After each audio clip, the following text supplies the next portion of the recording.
Oke, perkenalkan nama saya Rahma Novita, tapi biasa dipanggil Bella, dari komunitas Akar Napas. Oke, perkenalkan nama saya Nur Afif Ajarianto, biasa dipanggil Afif. Kalau teman-teman di Akar Napas sama teman-teman Mapala sering manggilnya Sukra. Dari SMA-nya SMK 3 Yogyakarta, kuliahnya di Universitas Dana Badra, jurusan Teknik Sipil, anggota Akar Napas juga. Perkenalkan nama saya Faria Divya Ulhak, panggilan nama rimba saya Geblek. Saya dari organisasi Sispala Grama Surya SMK Negeri 3 Yogyakarta. Perkenalkan nama saya Lutfi Rahman dari Sispala Grama Surya angkatan 2023 semester belajar. Nama rimba saya Runap. Alasan dibuat komunitas Akar Napas ini sebenarnya pertama itu kan ketika kami masih mahasiswa ya di Mercu Buana, itu kami beberapa pendirinya Akar Napas ini masuk ke dalam sebuah organisasi intrakampus. Kemudian tapi di dalam organisasi ini kami sudah lama bergelut di permangrovan. Ketika udah semester akhir itu baru kami mendapat amanah ataupun minta tolong dari pengelola lokal Baros untuk pendampingan, karena pada waktu itu dari pengelola lokal hutan mangrove Baros ini mendapat proyek itu kan dari KLHK, kemudian minta tolong kepada teman-teman dari Mercu Buana ini untuk pembudidayaan mangrove jenis Sonerasia. Nah, kemudian mulai dari situ kami berinisiatif untuk membuat sebuah komunitas, yaitu komunitas Akar Napas ini.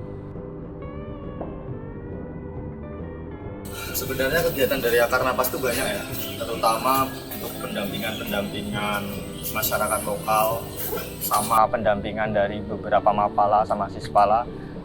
Juga ada kegiatan-kegiatan lain yang terfokusnya itu di hutan mangrove Baros. Kayak kayak penelitian masalah mangrove, ada juga untuk pembibitan mangrove dan lain-lain. Banyak sih.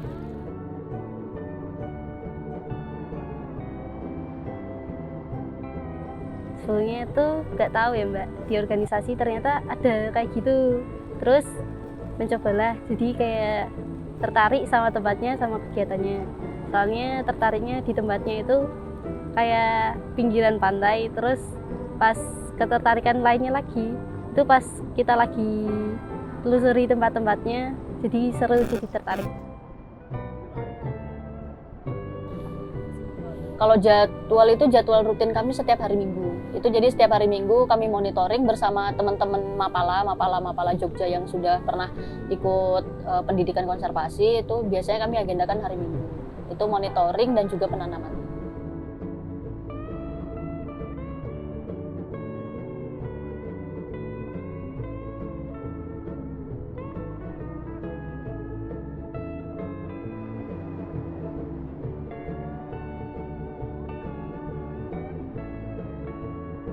Ya, selama kegiatan ini mungkin yang saya dapatkan kayak kebersamaan, terus ilmu, yang pasti ya juga ilmu yang didapatkan.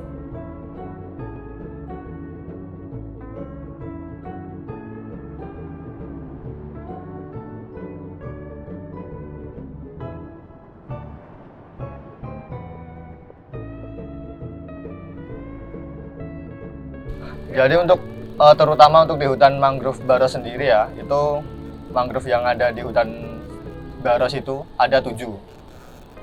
Yang satu itu Sonerasia, yang kedua Vicennia, terus yang ketiga Rhizophyra, terus Nipah, Tingi, Tumtum, sama yang satunya itu Bluguera. Nah, untuk kebanyakan orang-orang sih taunya kan bakau, sedangkan bakau itu cuma salah satu dari jenis mangrove atau nama lainnya dari Rhizophyra yang ada di Yuna 3. Jadi memang kalau di kawasan mangrove itu kita perlu memahami apa itu zonasi ya, karena belajar dari kasus di Baros ini sendiri itu kan pada 2003 pertama kali ada LSM masuk sini, itu tidak penanamannya belum menerapkan sistem zonasi. Akhirnya ketika terjadi bencana alam tahun 2017 itu ada badai cempaka dan dahlia, akhirnya pohon mangrove ini tidak sanggup menahan pasang surut air laut, akhirnya pada hilang. Nah itu kan karena belum menerapkan sistem zonasi. Kalau sistem zonasi itu ada 3 ya. Sistem zona luar itu langsung berhadapan sama pasang surut air laut, itu biasanya yang ditanam itu adalah jenis Soneraceae dan Avicennia. Nah, karakternya Soneraceae dan Avicennia itu adalah pohon mangrove yang memiliki sistem perakaran akar napas. Jadi sebenarnya nama komunitas kami juga terinspirasi dari sistem perakaran akar napas itu karena lebih kuat menahan abrasi air laut ya. Nah, yang kedua itu seperti Avicennia masuk juga, dan juga Rhizopora atau yang biasa sebut bakau itu. Nah, itu karena itu kan sistem perakarannya seperti ini. Karakternya dia itu pohon batang bawahnya mengecil terus membesar dan bercabang. Nah, itu kan tidak terlalu kuat untuk menahan pasang surut air laut ya. Nah, tapi di situ adalah tempat dan zonanya itu udah zona airnya sudah tenang. Jadi kalau zona 1 kan masih langsung berhadapan sama pasang surut air laut, kalau zona 2 itu airnya udah tenang. Nah, di situ biasanya tempat pemijahan ikan-ikan. Jadi kalau ikan-ikan pada kawin, ikan ataupun binatang biota air itu ya, itu habitatnya di situ. Kalau zona 3 itu udah masuk Brugueria dan juga asosiasinya.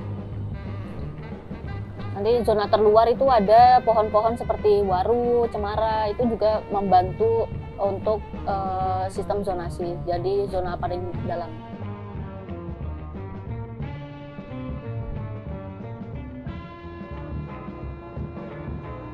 Untuk harapan dari akar napas sih nggak banyak ya, semoga tetap konsisten aja. Sebenarnya bukan akar napasnya sih, orang-orang yang berkegiatan dengan akar napas itu semoga harapannya itu semoga semakin konsisten lagi.